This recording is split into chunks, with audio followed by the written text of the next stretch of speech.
Advent minggu keempat. Yohanes 1 ayat 1-4. Firman yang telah menjadi manusia. Pada mulanya adalah firman. Firman itu bersama-sama dengan Allah dan firman itu adalah Allah. Ia pada mulanya bersama-sama dengan Allah.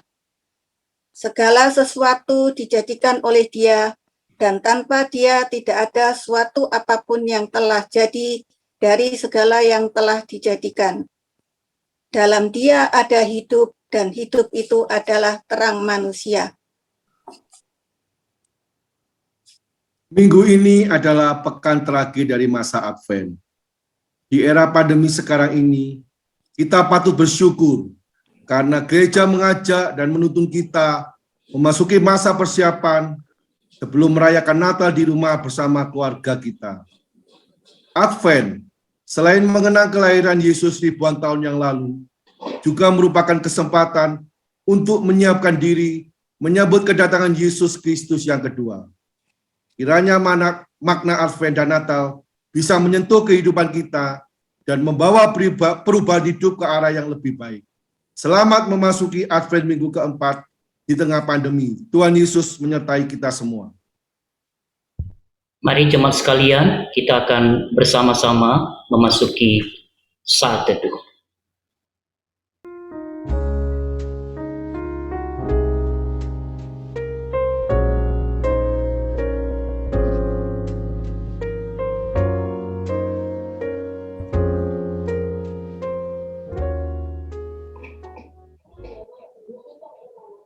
Pertolongan ibadah kita datangnya dari Tuhan pencipta langit dan bumi. Turunlah atas kita kasih karunia dari Allah Bapa, Putra, dan Roh Kudus, menyertai ibadah kita dari awal hingga selesai. Amin. Kami mewakili majelis dan hamba Tuhan Jemaat GKT 3 mengucapkan selamat Hari Natal kepada Jemaat GKT Pospei Araya.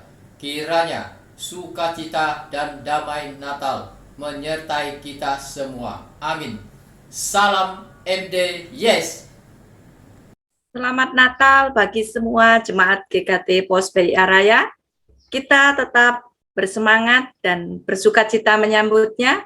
Mari kita bersama-sama memuji memuliakan nama Tuhan dengan pujian Noel.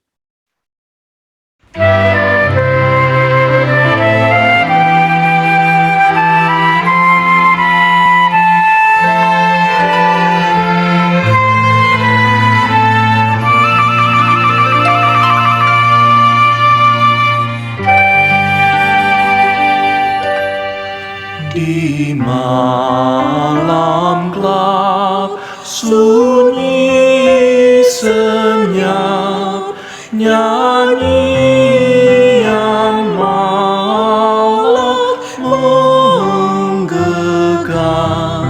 mewartakan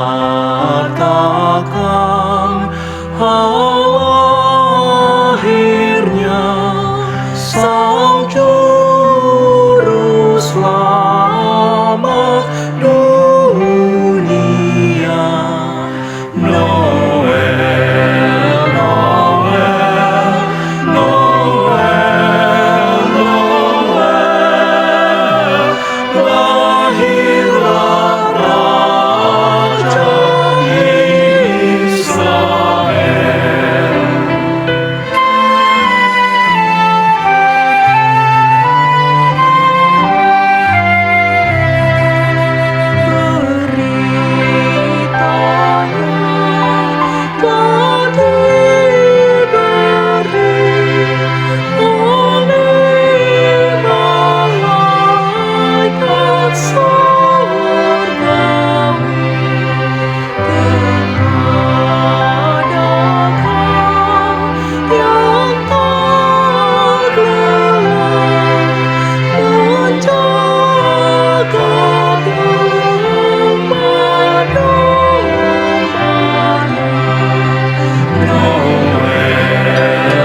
Landasan ibadah kita terambil dari Yesaya pasalnya yang ke-9, ayatnya yang ke-6, berbunyi demikian.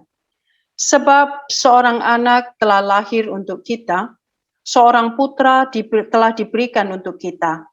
Lambang pemerintahan ada di atas bahunya, dan namanya disebutkan orang, penasehat ajaib, Allah yang perkasa, Bapa yang kekal, Raja damai.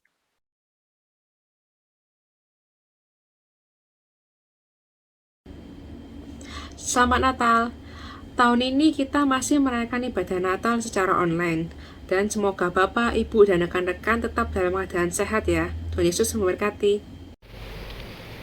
Kami sekeluarga mengucapkan selamat Hari Natal dan Tahun Baru. Kiranya sukacita Natal menyertai kita semua. Karena begitu besar kasih Allah akan dunia ini, sehingga Ia telah mengaruniakan anaknya yang tunggal, supaya setiap orang yang percaya kepadanya tidak binasa, melainkan beroleh hidup yang kekal. Yohanes pasal 3 ayat 16. Selamat Hari Natal, Tuhan Yesus memberkati. Salam MDYes. Natal merupakan hari yang indah dalam satu tahun ini. Kita bisa berlibur ataupun berkumpul bersama keluarga.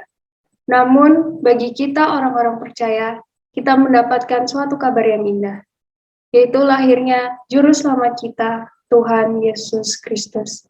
Dia rela datang ke dunia untuk menunjukkan bukti kasih-Nya kepada kita manusia. Mari kita menaikkan pujian karena kasih.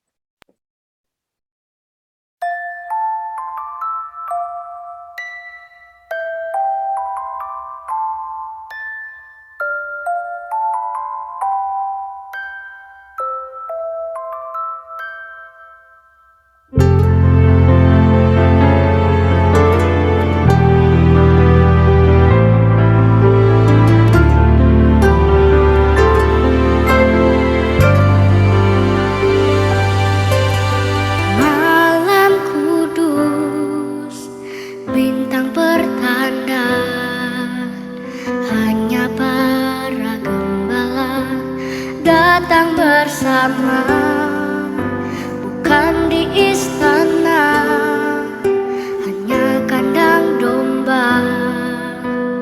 Bayi Yesus telah lahir, mari sambutlah Dia. Karena cinta Kau turun ke dunia untuk buktikan kasih kepada manusia yang penuh dosa. Karena cinta Bapa mengirim anaknya, hari Natal pun telah tiba.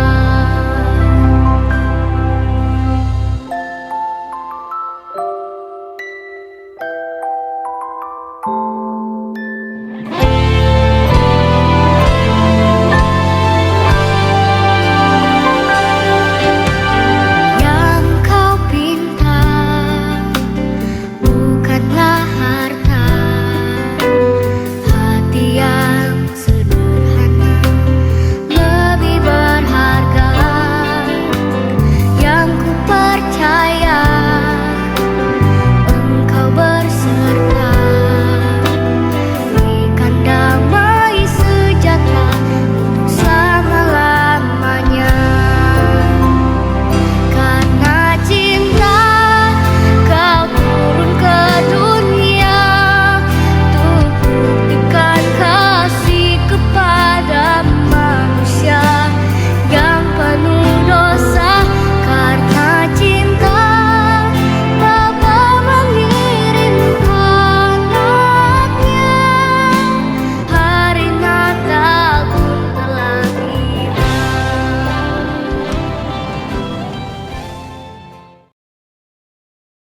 Mari bersama-sama kita masuk di dalam doa pengakuan dosa. Ya Tuhan, Terima kasih karena Engkau telah hadir ke dunia ini untuk menyelamatkan kami semua.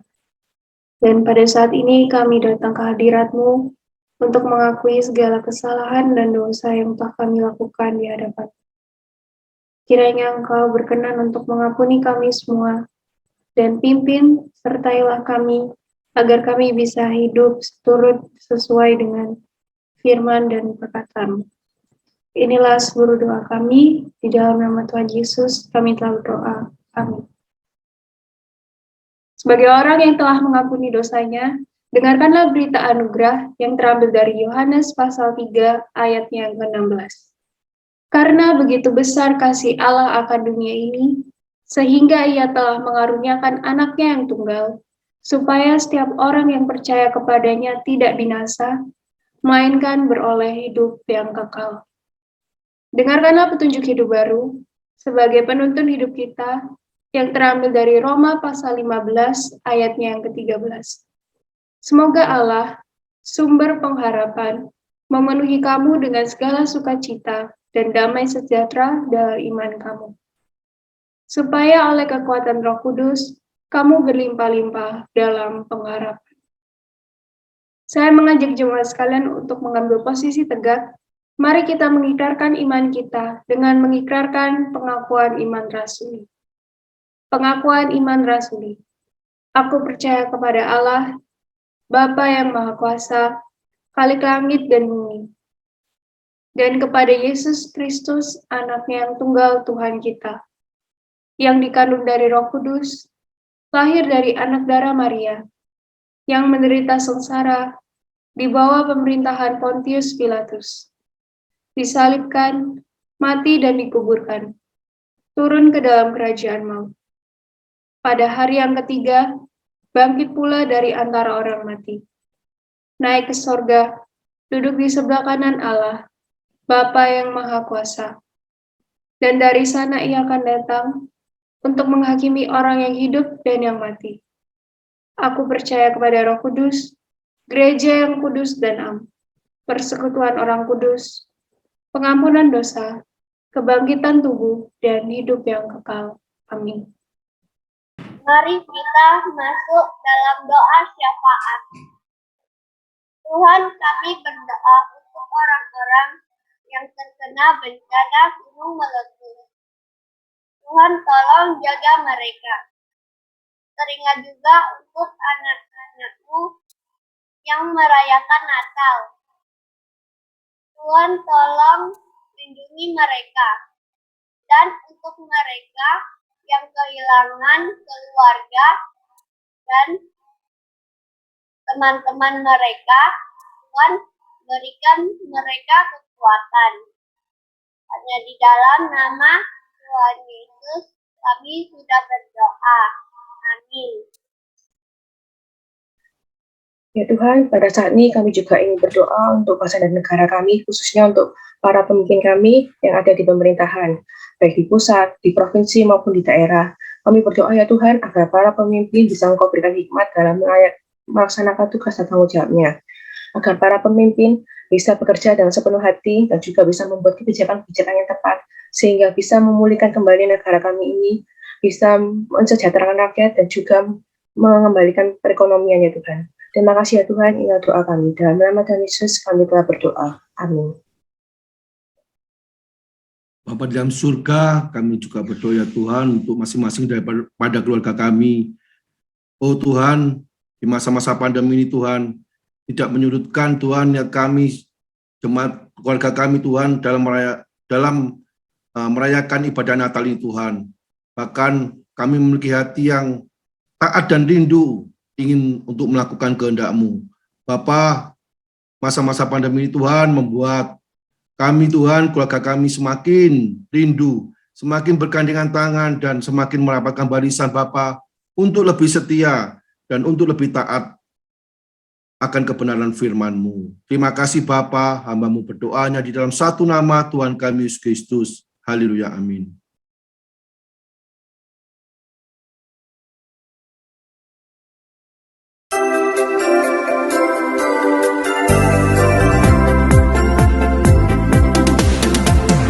Hari Natal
Mari kita berdoa bersama-sama mengawali pemberitaan firman Allah pada ibadah Natal kita pagi ini.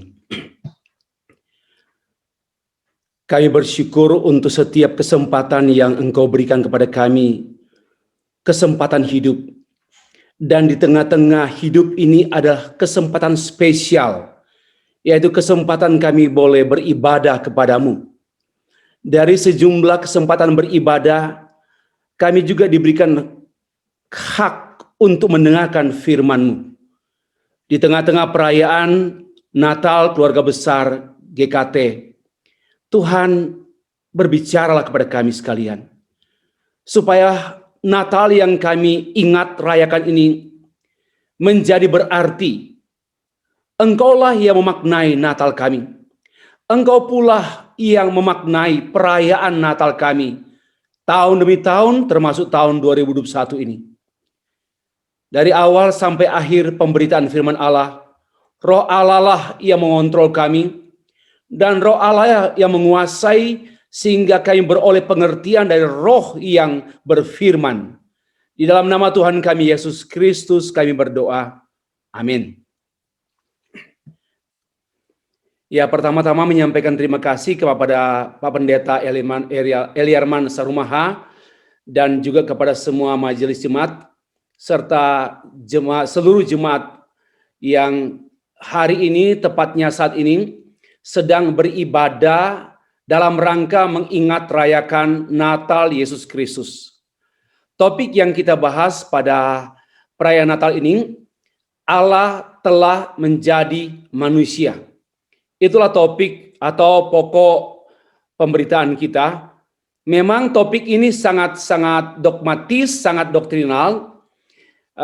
Namun saya mengajak kita memberi perhatian bagaimana memahami topik ini secara apologetis, tetapi juga secara pastoral.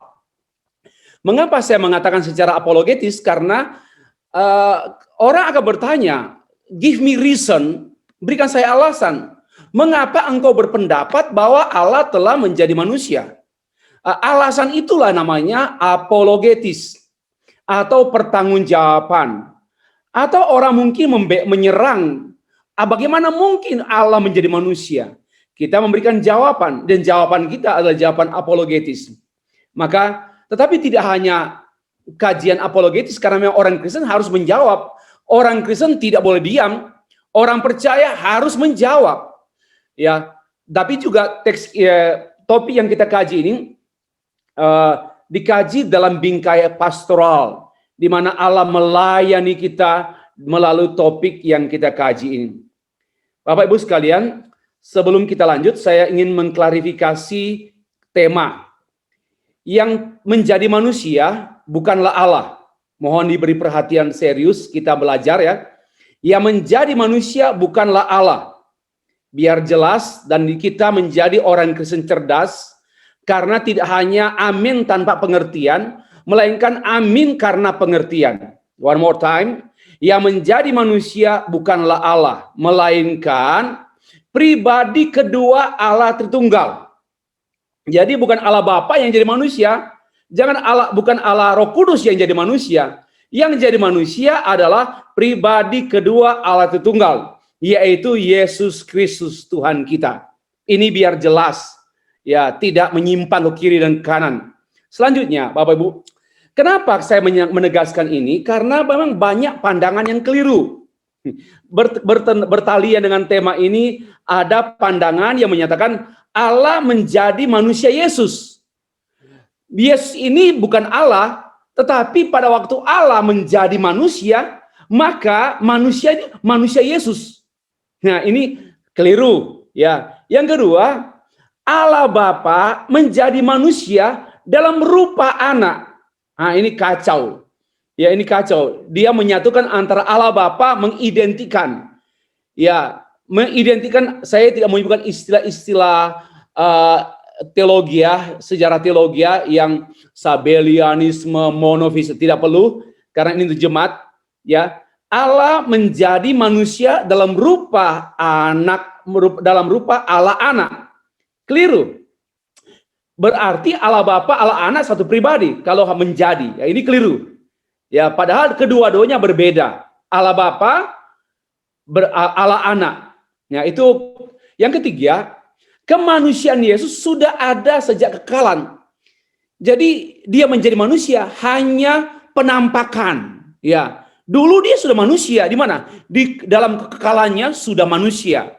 Nah, pada waktu inkarnasi dia lahir di kandang Bethlehem dan hidup, menderita, sengsara, mati dan dikuburkan. Nah, ini menurut mereka, menurut orang-orang seperti ini, bahwa kemanusiaannya sudah ada sejak dalam kekekalan. Nah, ini keliru. Tidak ada dasar Alkitab semua ini. Demikian pula ada pandangan pra-eksistensi Allah. Dari kata eksistensi itu kan ada, pra-ada, pre-existence of God's pre-existence. Artinya Allah ini pernah tidak ada. Ya, pernah tidak ada. Lalu waktu dia lahir baru ada. Nah, ini pandangan, bukan pandangan Kristen. Tetapi saya mendengar banyak juga orang berkata, pra-eksistensi Allah, keliru. Tidak ada istilah pra-eksistensi Allah. Yang ada pre-incarnation, pre-inkarnasi Allah. Oke. Lalu muncul juga pandangan, karena Allah Bapa mengutus anaknya, maka Allah Bapa lebih tinggi dari anak. Allah Anak itu suruhan, diberikan oleh Bapa ke dalam dunia. Karena dia diutus dan diberikan, maka tingkatnya lebih tinggi, lebih rendah daripada pengutus. Ini kekeliruan yang beredar juga di media sosial. Enggak ada, namanya Allah ya Allah. Di Allah itu tidak tingkatan, Allah ya Allah. Kenapa harus membedakan lagi Allah, tingkatan Allah Bapa lebih hebat, lebih tinggi? Karena sebenarnya hanya keliru memahami kata mengutus, kata memberikan, mengaruniakan. Keliru memahami. Tapi kita tidak punya waktu untuk bahas itu. Kita dalam klarifikasi. Yang terakhir, sebenarnya yang lebih jelas, bukan Allah menjadi manusia, melainkan Allah telah menjadi manusia. Kata telah ini penting, ya. Allah telah menjadi manusia. Saya sering mendengar orang berbicara Allah menjadi manusia. Bagi saya tidak menghormati sejarah, tidak menghargai Alkitab, tidak menghargai sejarah. Yang benar adalah Allah telah menjadi manusia.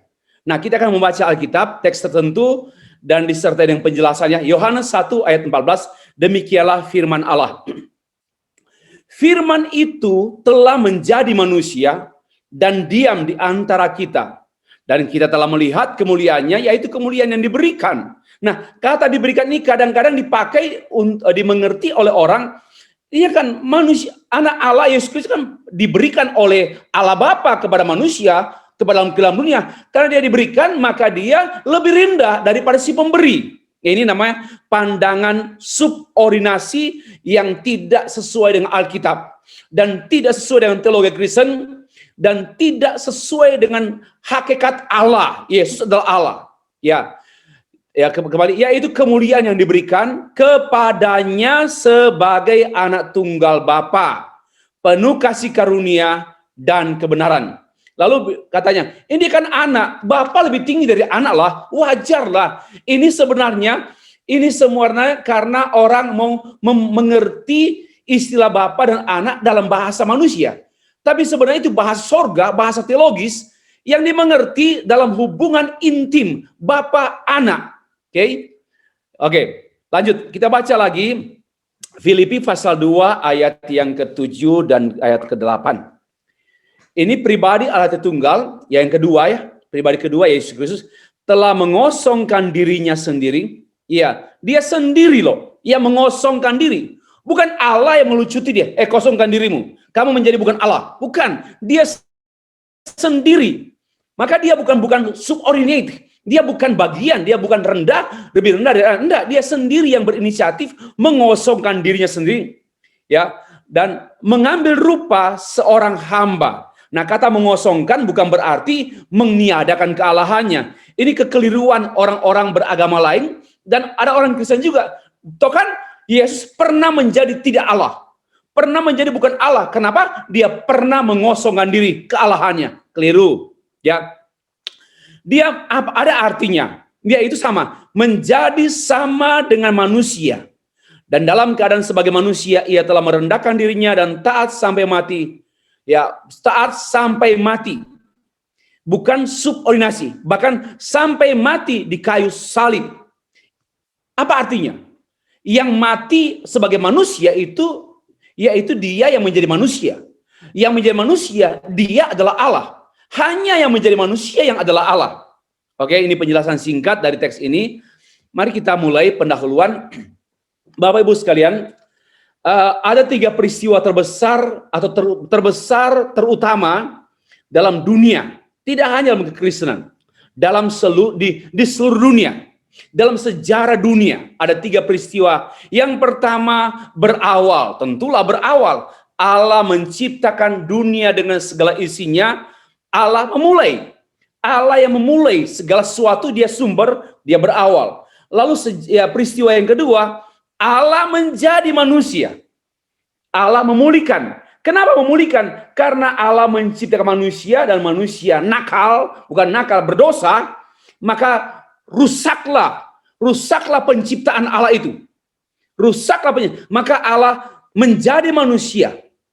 Dalam pengertian apa? Memulihkan. Mari perhatikan, Allah berawal, segala sesuatu berawal, Allah yang menjadi asal muasal, originator, lalu berarti Allah menjadi manusia. Bapak Ibu, inilah keajaiban, keluar biasaan Allah telah menjadi manusia. Baru menjadi berarti.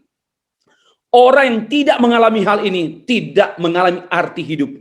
Baru yang terakhir, peristiwa terbesar, Allah kembali ke dalam dunia, yaitu Yesus Kristus berakhir.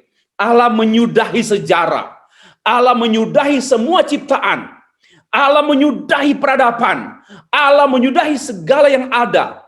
Inilah 3 peristiwa terbesar terutama yang sudah dan yang akan terjadi. Nah, di antaranya Allah telah menjadi manusia yang dikenal dengan bahasa Latin incarnatio atau incarnation, dalam bahasa Indonesia inkarnasi, artinya benar-benar menjadi rupa daging.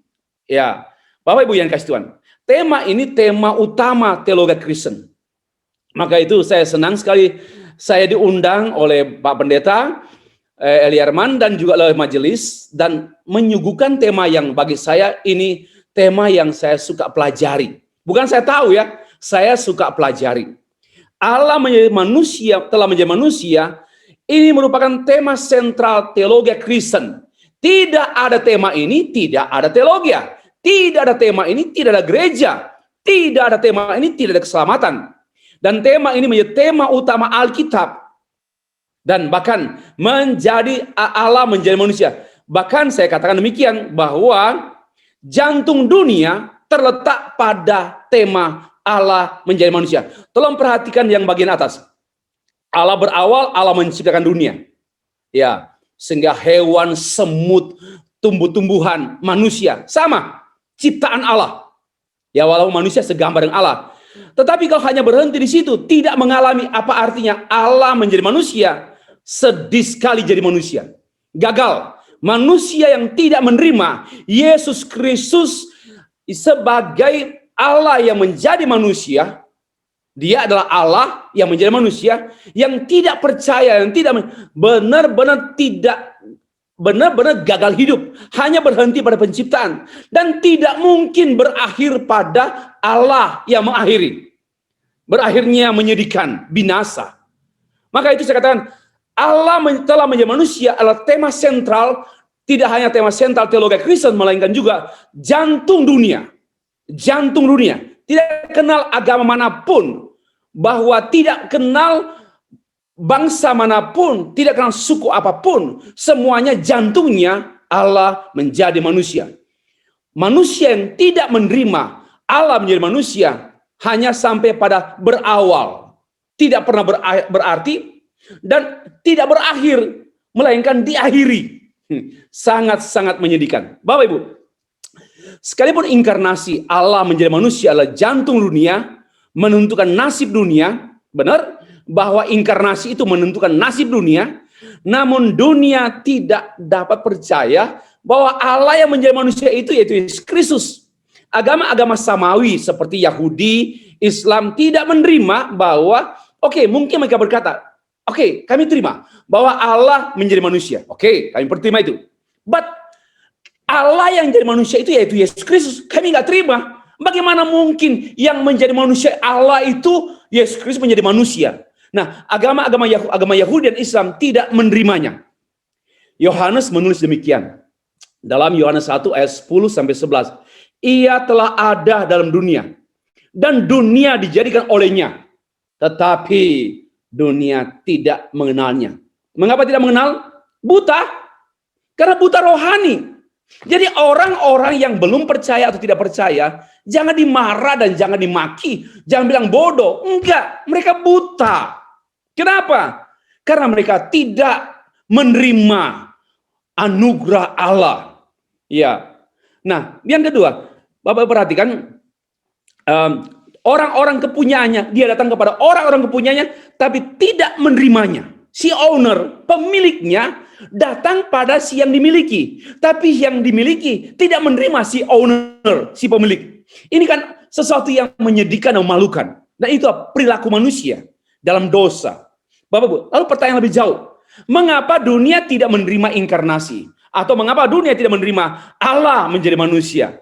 Bapak Ibu, Alkitab menjawab, karena pikiran mereka dibutakan oleh ilah zaman ini. Jangan lupa, kita sedang berapologetik ya. Ya, karena pikiran mereka dibutakan oleh ilah zaman ini. 2 Korintus pasal 4 ayat 4.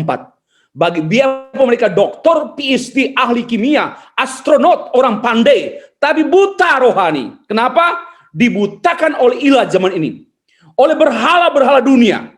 Dan mereka tidak bisa melihat kemuliaan Allah, kemuliaan inkarnasi. Dan selanjutnya, dalam 2 Petrus pasal 3 ayat 14, pikiran mereka tumpul. Wah, biarpun mereka cerdas, pandai, ahli matematika, tapi pikiran mereka tumpul kalau mereka tidak menerima Allah menjadi manusia, telah menjadi manusia.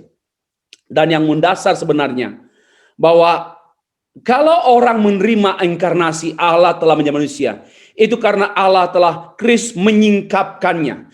Tanpa Kristus menyingkapkannya, tak seorang pun dapat mengakui bahwa Allah telah menjadi manusia.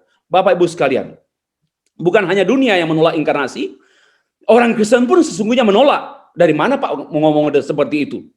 Ya, tema ini sering terdengar di kelas-kelas katekisasi, ya, seminar-seminar, bahkan kuliah-kuliah teologi.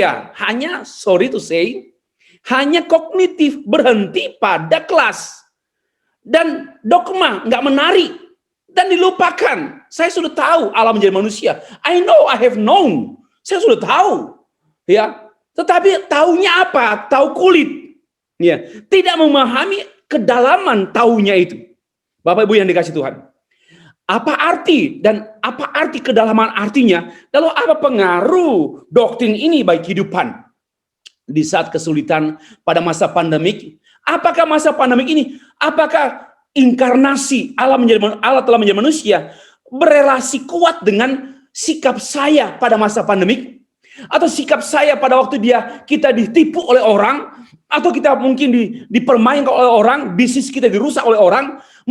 Apakah ada hubungan antara Allah telah menjadi manusia, dan itu membuat saya kagum kepada Allah sampai saya berkata, sekalipun manusia mereka yang jahat, tapi Allah mereka untuk kebaikan karena Allah telah menjadi manusia bagiku.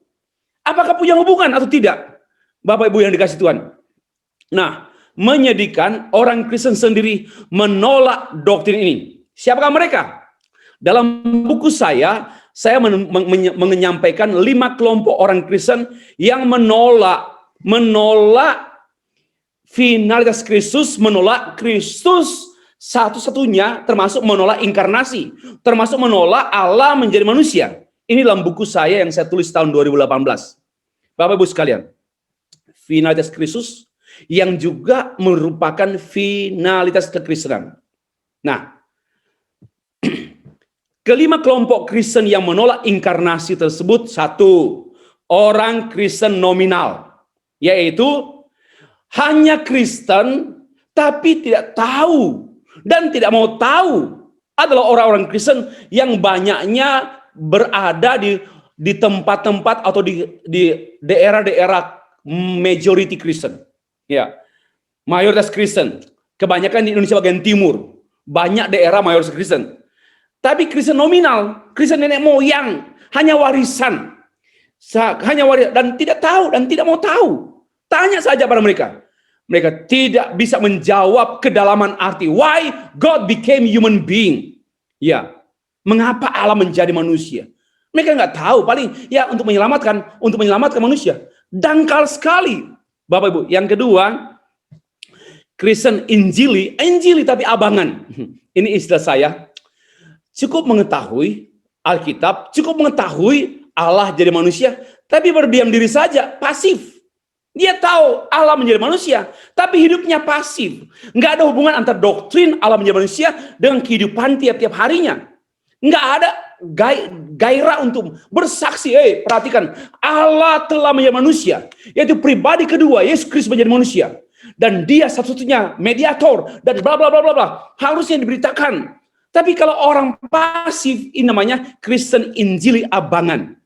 Dan bagi saya, mereka sebenarnya menolak inkarnasi, menolak Allah menjadi manusia. Yang ketiga, Kristen fundamentalis.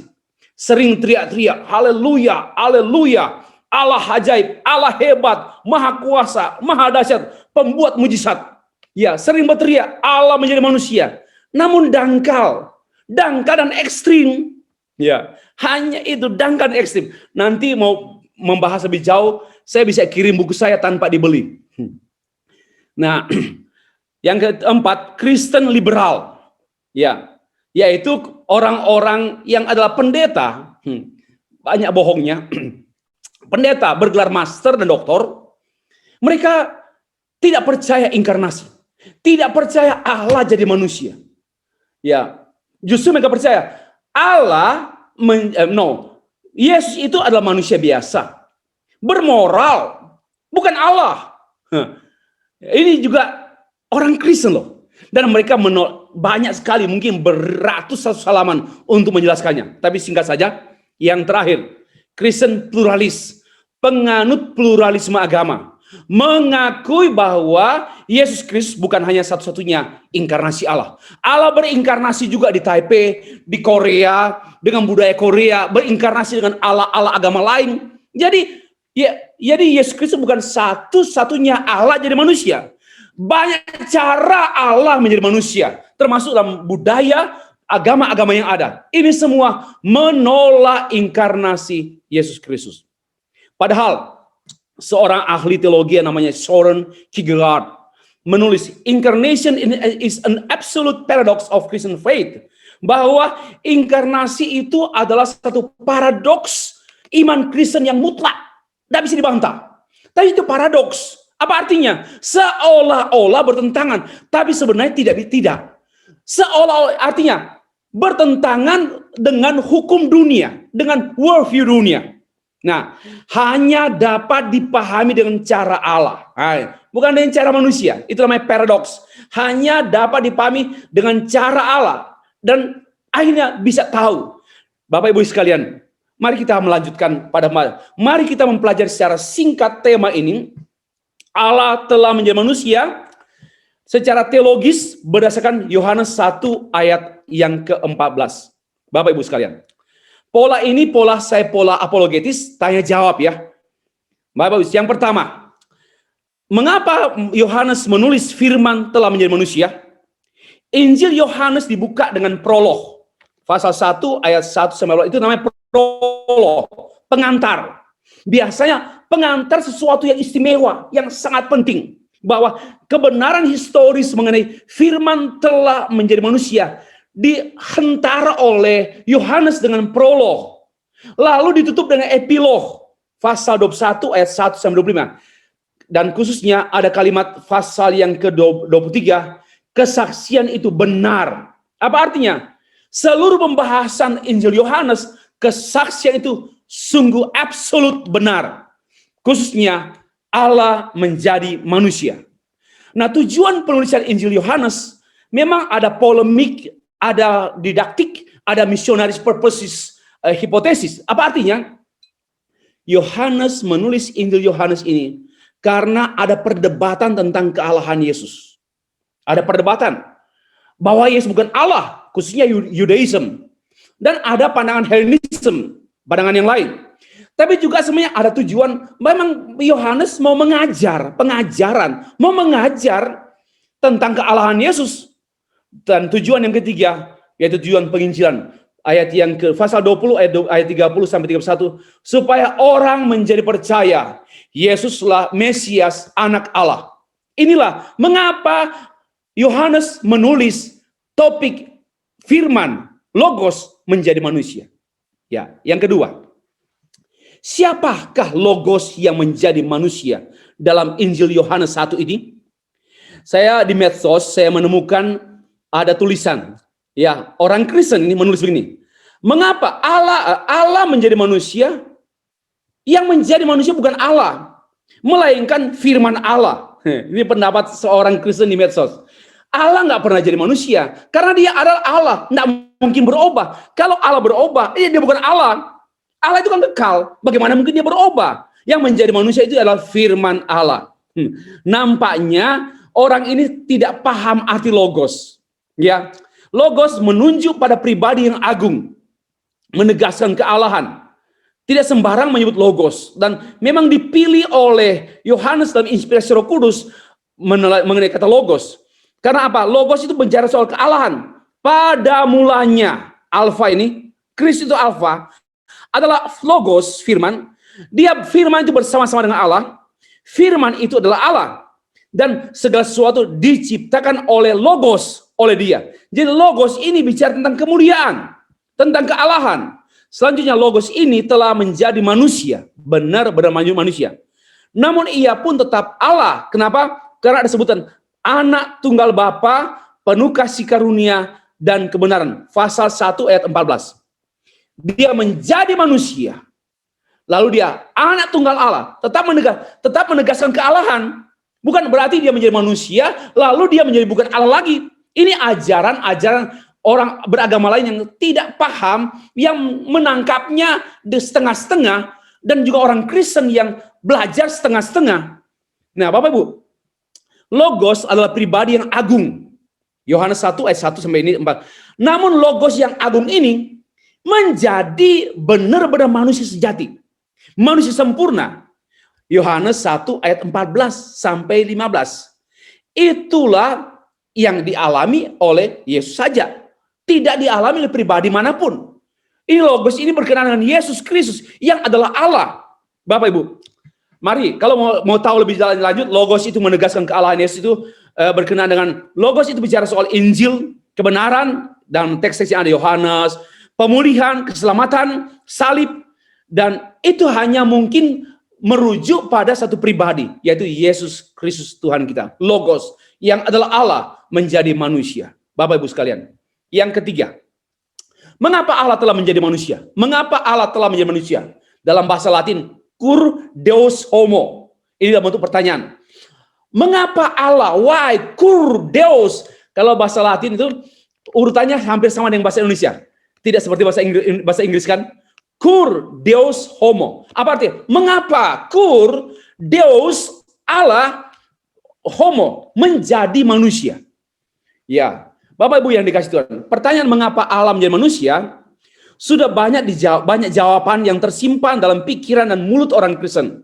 Di antaranya, ya Allah jadi manusia karena manusia berdosa dan harus diselamatkan, mau diselamatkan supaya manusia diampuni dan diselamatkan. Amin. Saya mengatakan mohon maaf ya, tidak. Tidak. Ya mungkin Bapak Ibu kaget. Bagaimana mungkin saya mengatakan tidak? Karena itu bukan tujuan tertingginya. Bicara soal cur deus homo bukan semata-mata memang betul Allah menjadi manusia bla bla bla bla bla menyelamatkan. Tapi Allah menjadi manusia tujuannya bukan semata-mata untuk kepentingan manusia. Mari kita perhatikan. Tidak pernah Allah disebabkan oleh manusia. Tidak pernah Allah bertindak karena dan untuk kepentingan manusia. Salah. Selama ini keliru. Seolah-olah manusia itu Allah yang harus dilayani oleh Allah. Seolah-olah manusia itu Tuhan yang harus didengar oleh Allah, dijawab doanya oleh Allah. Saya pikir ini satu ajaran yang bertebaran yang tidak sesuai Alkitab, merendahkan Allah. Allah itu tidak dipengaruhi oleh apapun dan siapapun. Nah, dia menjadi manusia because his will. Karena demi kepentingan, for the sake of his will and his plan. Dan perencanaan Allah tidak disebabkan oleh karena manusia berdosa. Perencanaan Allah, kehendak Allah tidak ditimbulkan oleh karena kasihan ya manusia berdosa dan binasa, saya berkehendaklah. Tidak, kehendak Allah itu bebas, tidak dipengaruhi. Maka, mengapa Allah menjadi manusia? Bapak Ibu, Kurdios homo, ada sejumlah alasan. Yang pertama dan yang utama, mengapa Allah menjadi manusia? Karena Allah, anak, pribadi kedua, mau melaksanakan kehendak Bapaknya sebagai representative obedience, sebagai ketaatan yang mewakili. Kenapa? Karena Adam pertama gagal. Maka Adam kedua, yaitu Yesus Kristus, adalah sempurna dalam ketaatannya kepada Allah. Nah, di sini yang paling utama, Yesus Kristus dalam konteks atonement, penebusan, dia melaksanakan kehendak Allah. Itu yang mutlak. Yang kedua, dengan menjadi manusia, ia berperan sebagai mediator, pengantara antara Allah dan manusia. Ya, tidak mungkin Allah dan manusia hanya mungkin diperantarai oleh dia yang adalah Allah sejati, tapi juga dia menjadi manusia sejati. Maka dia sesuai, cocok menjembatani Allah dan manusia. Itulah alasan yang kedua. Alasan yang ketiga, dengan menjadi manusia, nah ini baru jawaban tadi. Maka ia berperan sebagai kurban yang menggantikan. Mengganti siapa? Mengganti manusia. Tidak mungkin kan mengganti dengan domba. Tidak mungkin orang berdosa itu diganti dengan kambing. Tidak mungkin orang berdosa itu diganti dengan raksasa. Tidak mungkin. Harus diganti dengan manusia. Tetapi manusia menggantinya harus manusia unggul, manusia sempurna, bukan manusia yang berdosa dan yang pernah berdosa. Yesus Kristus adalah manusia yang tidak pernah berdosa dan dia unggul. Kenapa? Dia adalah Allah, tapi dia juga adalah manusia. Maka hanya dia yang pantas layak mengganti. Yang keempat, dengan menjadi manusia, ia menjadi pola bagi manusia. Bagaimana hidup sebenarnya. Dia menjadi pola, dia menjadi manusia merendahkan diri, taat sampai mati, setia. Nah, pola taat, pola merendahkan diri, pola taat ini hanya dapat diperoleh oleh manusia pada Allah yang menjadi manusia. Setidaknya masih ada 2 alasan, tapi saya cukup membatasi pada 4 alasan why God became human being, Kurdios homo, ya, Bapak Ibu. Lalu yang keempat, apakah tidak ada cara lain selain menjadi manusia? Banyak kritik dan protes dunia terhadap tindakan Allah menjadi manusia. Dia kan Allah. Kenapa harus menjadi manusia? Ya. Kalau ia Allah, ia dapat menyelamatkan manusia tanpa harus menjadi manusia. Ya. Komentar-komentar ini pun ada di antara orang Kristen. Dia kan Allah, dia bisa berbuat dari tidak ada menjadi ada, ex nihilo. Masakan dia tidak bisa berkata, selamat, makan biskuit selamat. Kan dia bisa buat itu. Nah, ini pandangan orang yang bagi saya tidak mengerti Alkitab. Yang kedua, mengapa harus membuat drama? Kok sandiwara ini Allah ini pura-pura jadi manusia, lalu lahir di kandang Bethlehem, pakai 2 orang Yusuf Maria, sengsara lagi mereka, lah pakai disalib lagi. Dia kan berkuasa. Ya, dia tinggal katakan, ya manusia selamat. Nah ini pandangan-pandangan, mencoba-coba menawarkan cara-cara. Bapak Ibu yang dikasih Tuhan, Yesus Kristus datang ke dalam dunia yang tidak mengenal, ya, dan tidak mengenal dia, dan datang kepada kepunyaannya, tidak menerimanya. tidak mengenal, dan tidak menerimanya.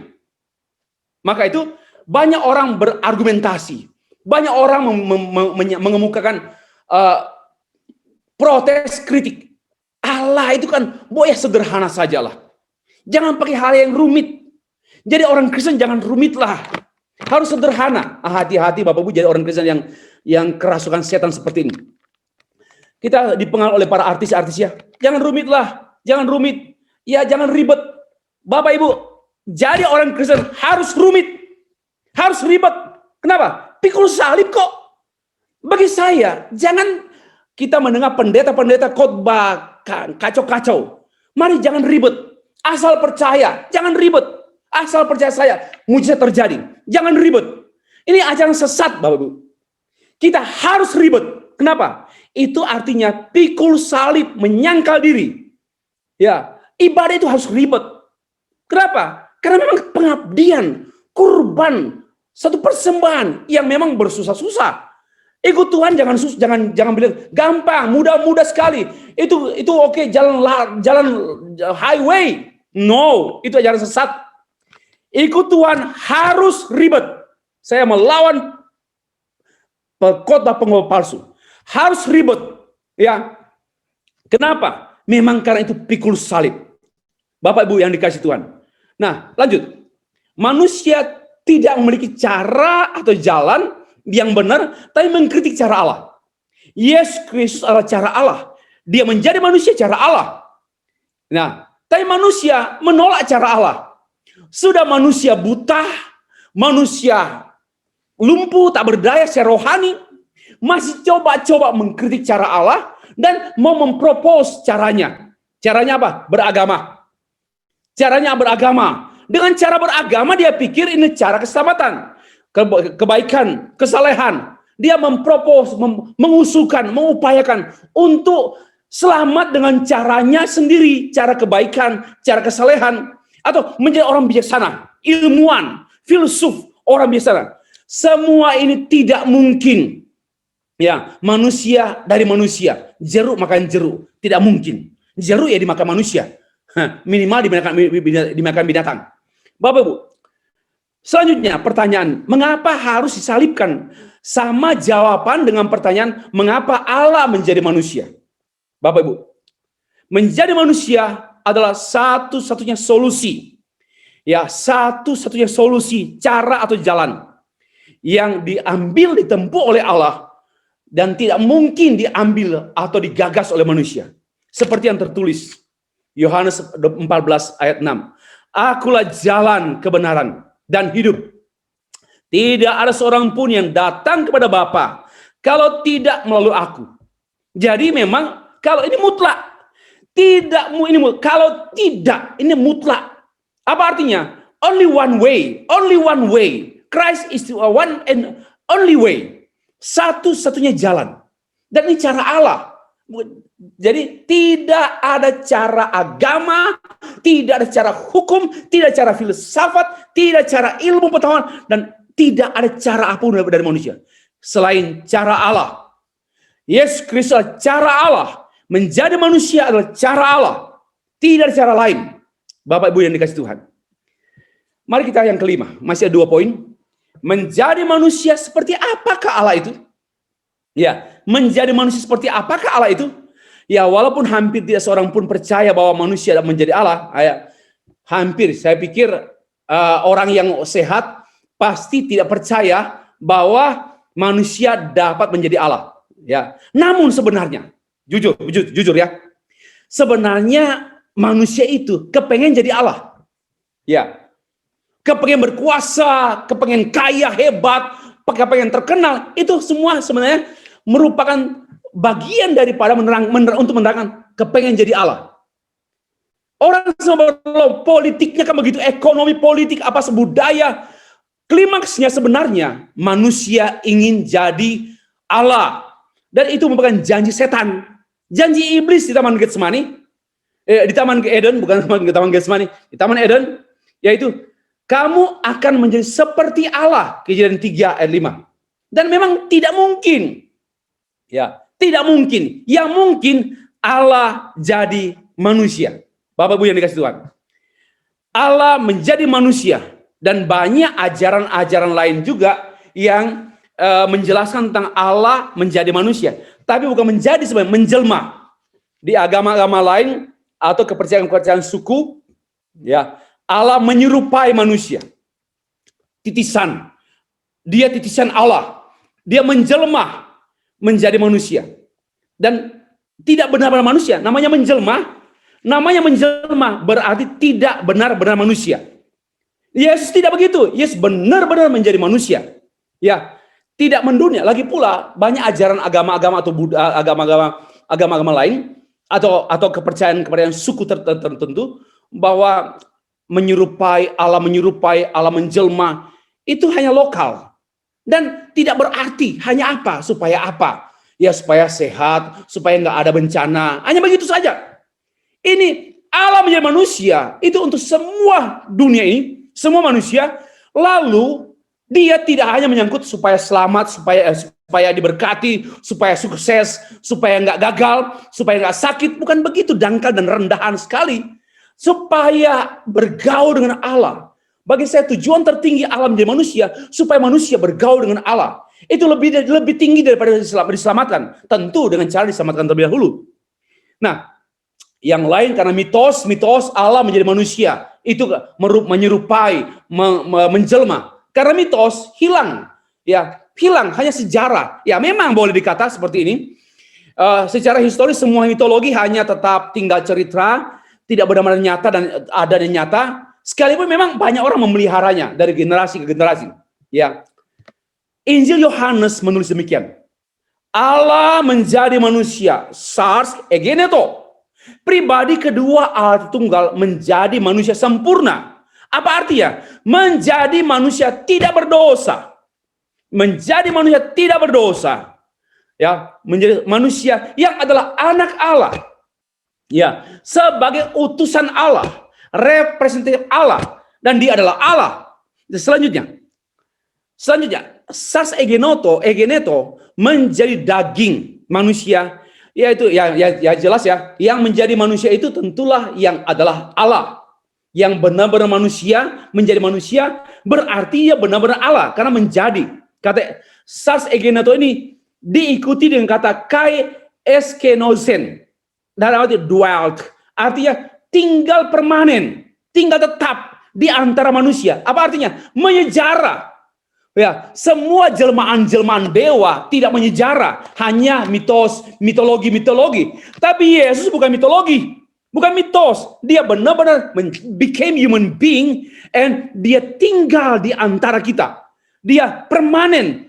Maka itu dia manusia sejati. Jadi Sars egeneto menerangkan bahwa Yesus bukan pura-pura jadi manusia, bukan menjelma jadi manusia. Ya, tetapi betul-betul jadi manusia tulen. Ketulenannya itu karena dia tidak menjadi manusia seperti Stefri, seperti Pak Eliarman, bukan. Manusia tulen itu manusia tanpa dosa. Kita ini bukan manusia tulen lagi. Kita suka semua manusia sebelum ada Hawa jatuh dosa, manusia tulen, manusia sempurna. Tapi setelah jatuh dosa, sampai sekarang tidak pernah ada seorang pun yang adalah manusia sempurna, karena pasti berdosa. Hanya Yesus Kristus yang menjadi manusia sejati tanpa dosa dan tidak mau berdosa. Bapak Ibu, yang keenam, yang terakhir. Apa yang dimaksudkan dengan diam di antara kita? Ya, menjadi manusia diam di antara kita. Saya mengulas khusus mengkaji Yohanes pasal 1 ayat 14. Allah telah menjadi manusia dan diam di antara kita, menjelaskan Allah yang bersemayam di sorga. Ya, dunia transenden, dunia yang tak terjangkau oleh akal, oleh penglihatan, oleh dunia lah.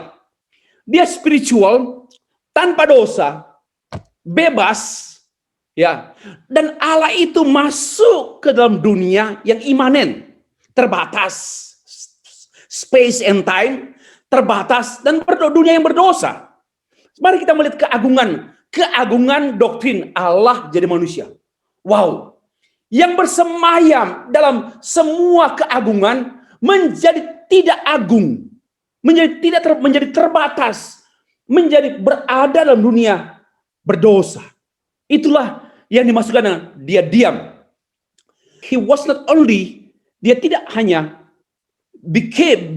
becoming human being, but also dia tinggal, dia menyejarah, sehingga Allah yang jauh, yang tidak mungkin didekati oleh manusia, walaupun sekarang banyak orang mencoba mendekati Allah dengan agama, kesalehan, dan sebagainya, impossible, impotent. Allah lah yang mendekati kita. And not only mendekati, dia menjadi, and bahkan tinggal. Wow, ini Allah ini absolut dan tuntas sekali. Bapak Ibu, Allah menjadi manusia dan tinggal, apa artinya? Allah menyejarah dalam dunia. Dan saya yakin, sejarah dunia ini sejarah Allah. Dengar baik-baik. Sangat menyedihkan kalau kita hidup ini sejarahku, sejarah nenekku, sejarah bangsaku. Terlalu sempit. Sejarah dunia ini adalah sejarah Allah. Dan luar biasanya, kalau Allah juga menjadi sejarah hidupku. Ini pesan Natal untuk kita. Allah menjadi manusia. Allah menyejarah dengan sejarah hidupku. Kalau sejarah hidup saya, Bapak Ibu sendiri, Bapak Ibu perhatikan sini. Allah menghendaki agar ia menyejarah dengan kita. Jangan buat sejarah sendiri. Jangan coba-coba buat sejarah, atur sendiri, kemauan sendiri. Tanya Tuhan dan ikuti dia. Ya, karena sejarah yang kita buat sendiri hanya sejarah kelam. Kita hanya mampu membuat sejarah kelam, sejarah memalukan, sejarah kematian kekal. Itulah yang dibuat oleh manusia. Sejarah kelam, sejarah memalukan, dan sejarah kematian kekal. Tapi Allah bersejarah dengan kita. He became human being, menjadi sama seperti kita, dan diam di antara kita, menyejarah dengan Stefri, menyejarah dengan kita masing-masing. Bapak Ibu, itulah yang Tuhan kehendaki. Nah, sekarang pertanyaan, bagaimana caranya Tuhan menyejarah dalam hidup kita pribadi? Ya, buka hati, undang dia. Dia diam, dwell dalam hidup kita secara permanen, tidak keluar masuk. Inilah, Bapak Ibu, mari kita menerima Kristus adalah awal sejarah Tuhan dalam hidup saya, dalam hidup kita. Ini sejarah abadi. Bahkan ini sejarah kekal. Sejarah yang tak terhapuskan dan sejarah yang tidak akan pernah berhenti sekalipun nafas saya akan berhenti. Tapi sejarah saya tidak berhenti pada berhentinya nafas. Bapak Ibu, inilah Allah menjadi manusia sangat spesial. Akhirnya Bapak Ibu, penutup. Apa arti inkarnasi bagiku? Ya, apa arti? What is the meaning of incarnation for me? For church, for us. Apa artinya? Bapak, satu, hidup tidak hanya bermula pada penciptaan, saya sudah bahas tadi, melainkan berlanjut pada penebusan. Allah menjadi manusia dalam rangka penebusan, fulfillment, baru genap. Orang yang tidak menerima Allah jadi manusia nggak pernah genap, karena Allah menjadi manusia adalah penggenapan Allah. Orang yang tidak menerima penggenapan Allah, hidupnya nggak tuntas. Enggak tuntas, hidup tak tuntas, menyedihkan dan memalukan. Dan orang yang menerima ya penebusan Allah jadi manusia, fulfillment, pasti berakhir pada kehidupan yang kekal, consummation. Ini sesuatu yang wow, ini kualitas iman Kristen yang tidak bandingnya.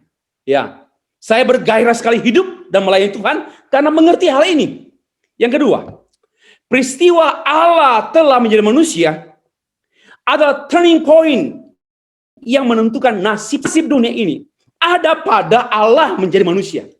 Nasib saya, nasib anak-anak saya, nasib keluarga kita, nasib orang tua kita, bukan pada kita, bukan pada pemerintah kita. Sorry to say, nasib bangsa Indonesia hanya kalau secara kesejahteraan, sejarah keamanan boleh saja pada pemerintah kita. Tapi nasib secara ontologi sesungguhnya menjadi rakyat Indonesia. Nasib tidak bisa. Hanya bergantung kepada Allah yang adalah yang telah menjadi manusia. Nasib dunia mau kemana? Ya, nasib dunia mau kemana? Nasib dunia ini betul-betul hanya bertolak pada kalimat Allah telah menjadi manusia, baru dunia bernasib. Kalau nggak nasib sial. Ya, dunia selamat karena Allah menjadi manusia, Allah bersejarah, Allah menyejarah. Kalau dunia tanpa sejarah Allah, dunia ini binasa.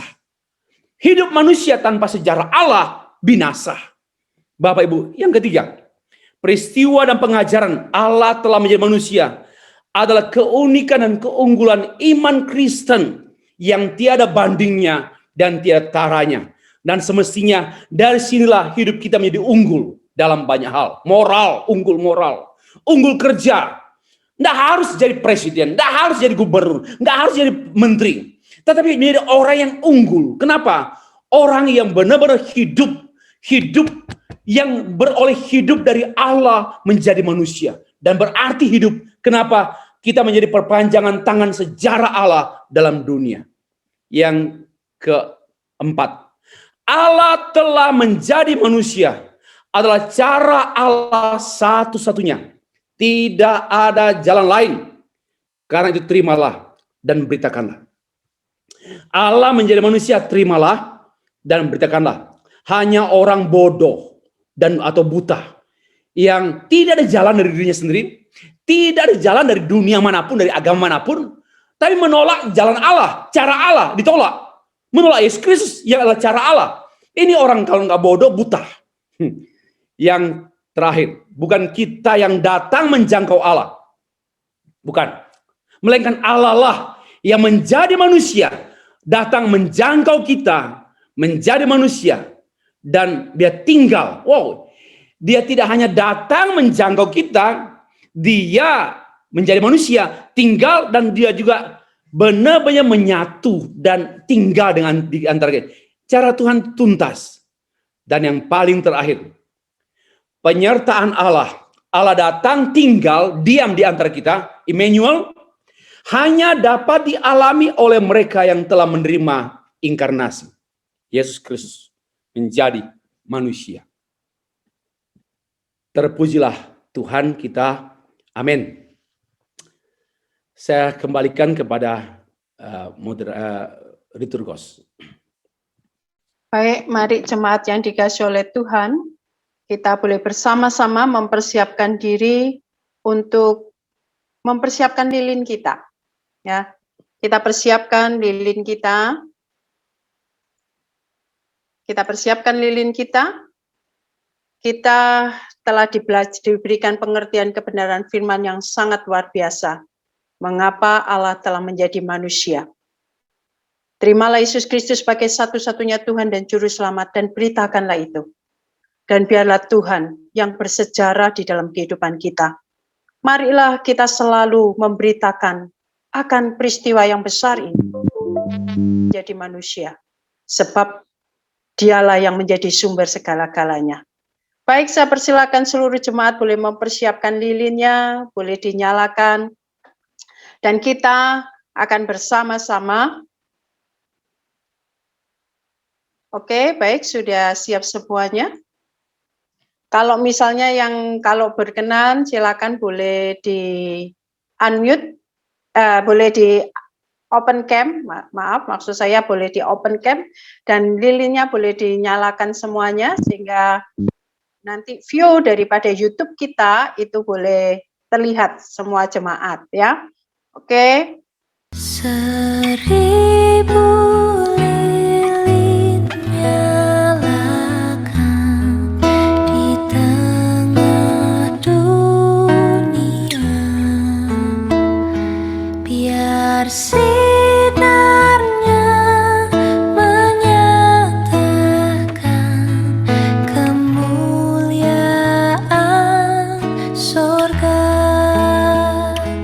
Wartakan pada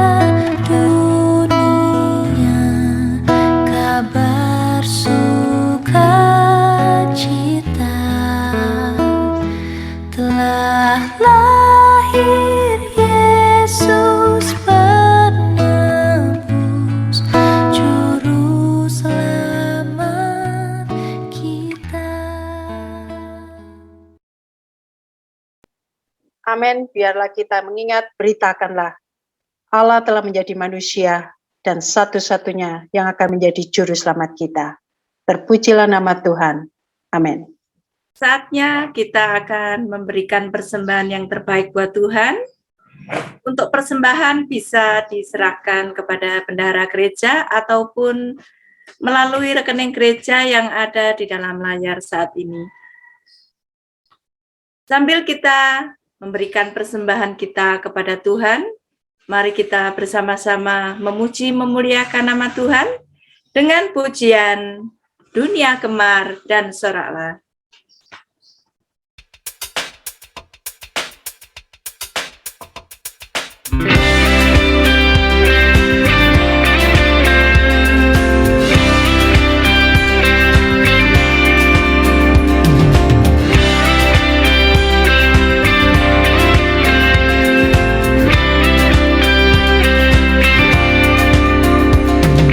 Joy to the world, the Lord is come.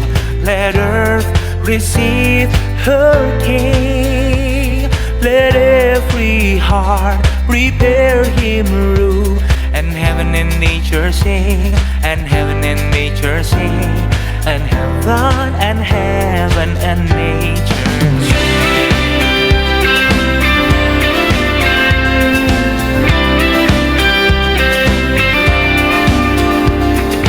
Dunia gemar dan soraklah, Raja lahirlah.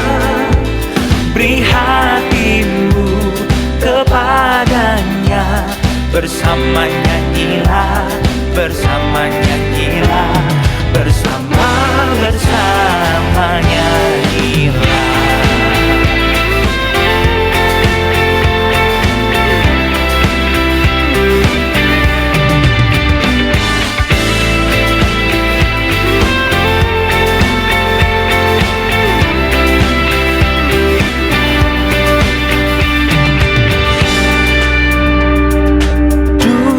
Gemar dan nyanyilah, Tuhanmu bertata. Bumi, laut, gunung, lembah, bersoraklah terus, bersoraklah terus, bersorak-soraklah terus. Yesus memerintahkan dunia dengan anugerahnya, keadilan dan kebenaran, dan ajaib kasihnya, dan ajaib kasihnya, dan ajaib kasihnya, dan ajaib kasihnya, dan ajaib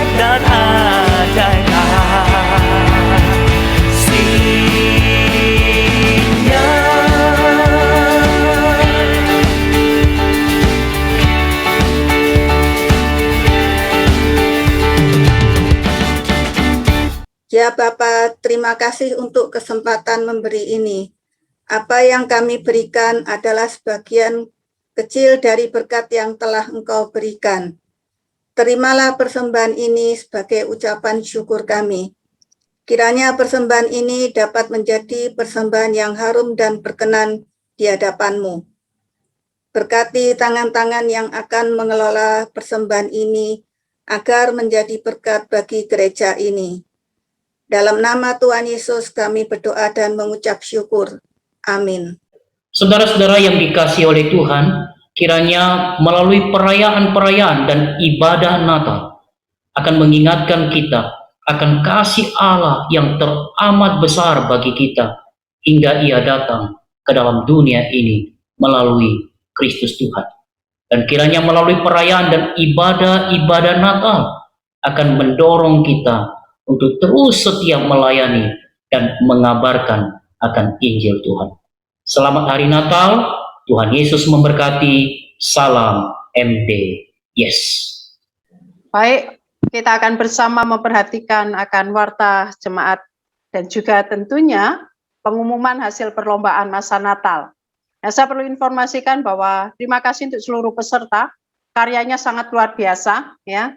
Jurinya itu juga memberikan komentar, wah GKT 3 tempatmu ini pinter-pinter ya.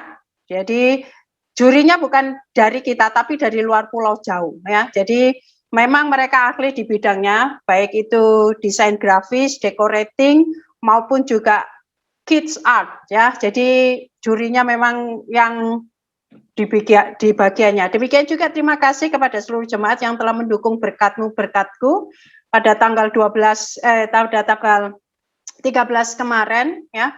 Kita sudah membagikan kepada yang bulan Desember dan ada yang secara khusus WA ke Pendeta Eli. Wah, bagus ya, terima kasih loh untuk perhatiannya ya. Sehingga nanti kita semuanya boleh memperhatikan akan warta ini. Saya akan sharekan untuk warta.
Lomba membuat kartu Natal. Inilah para peserta beserta hasilnya.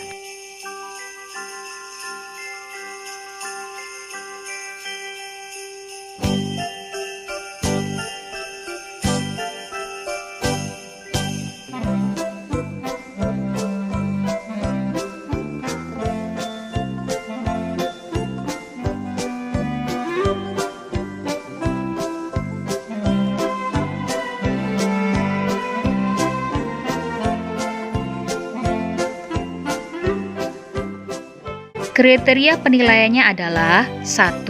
Komposisi warna, 2. Kreativitas, 3. kerapian, dan 4. estetik. Dan inilah pemenangnya. Pemenang kedua jatuh kepada Karin. Selamat ya Karin. Dan inilah pemenang pertama kita, Bagas. Selamat ya Bagas dan terima kasih Mama yang sudah membantu. Terima kasih buat partisipasi kalian semua. Tetap semangat di dalam Tuhan ya. Selamat Natal.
Baik, demikianlah akan warta ini, dan nanti siang ini setiap Anda yang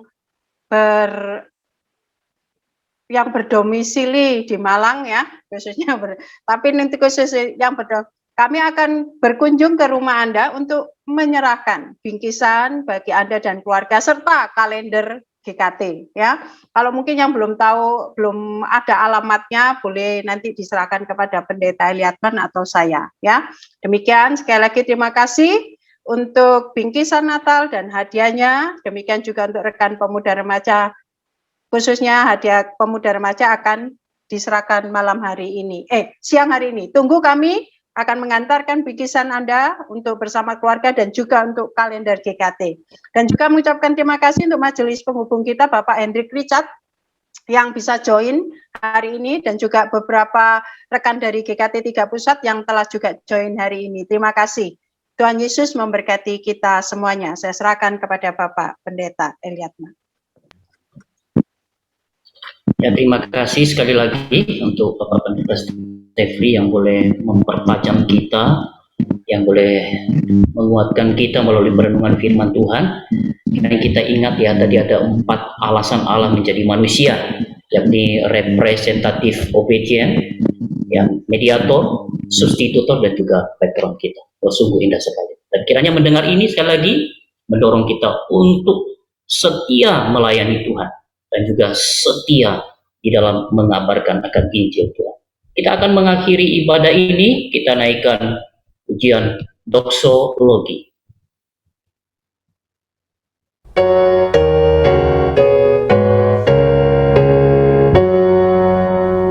Puji Allah Bapa Putra dan puji Allah Roh Kudus, ketiganya yang esa. Pohon selamat sumber berkah.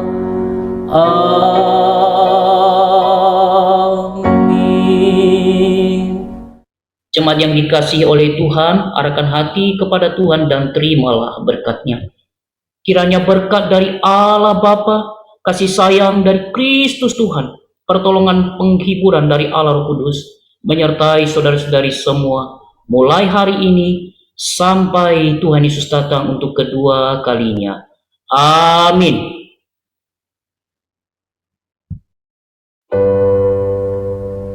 Amin.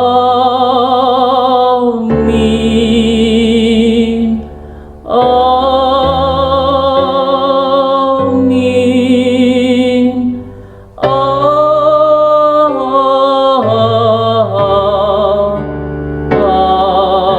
Amin.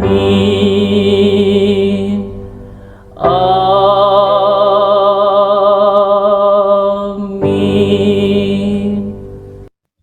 Kebaktian selesai.